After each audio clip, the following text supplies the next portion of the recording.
Good evening, I'm Ren Wadsworth, and this is your nonstop local news update.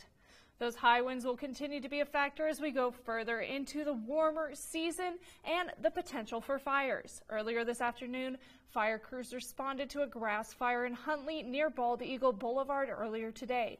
Crews on scene quickly extinguished the flames, and Lois Rogers, who lives near the area, believes that it may have been caused by a train passing by on the tracks. She also tells us that this isn't the first time a fire has started near her house on the tracks below.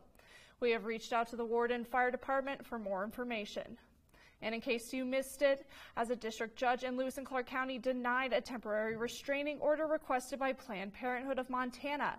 The order was meant to stop the implementation of House Bill 721, which banned a common abortion procedure. The bill, meant to ban dilation and evacuation procedures, has passed both houses of the legislature and is pending a signature from Governor Greg Gianforte. In the ruling, the judge wrote, "Because the bill has not been signed into law yet, there is no law to enjoin." She denied the temporary order, calling it a premature request, and no word yet on how Planned Parenthood of Montana will respond. We're reaching out to them and will continue to follow this story. And in continuing coverage, the second day of the retrial for Brian Laird took place at the Yellowstone County Courthouse today. Laird is being tried for deliberate homicide in the death of his wife, Catherine. Today's focus was on the day Catherine Laird went missing. One of the witnesses that was called to the stand recalled his last interaction with Catherine Laird on July 30th, 1999. Greg Hadrich worked with Catherine through her job. He says he didn't know her very well, but he saw her come into work every day. He testified that when he didn't see her come into work on the 31st, he called her home to find out where she was. Have you ever been late or missed work before? No, she was always on time.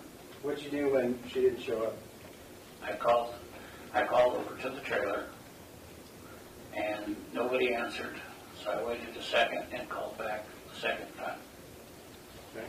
Who answered the second time? Brian answered the phone. Yeah. He sounded really groggy, and I asked where Catherine was, and he said she's at work. How did you respond? I said she's not at work. The prosecution brought 7 witnesses in total today to testify in support of their argument. There's a high possibility we'll hear from the defense tomorrow.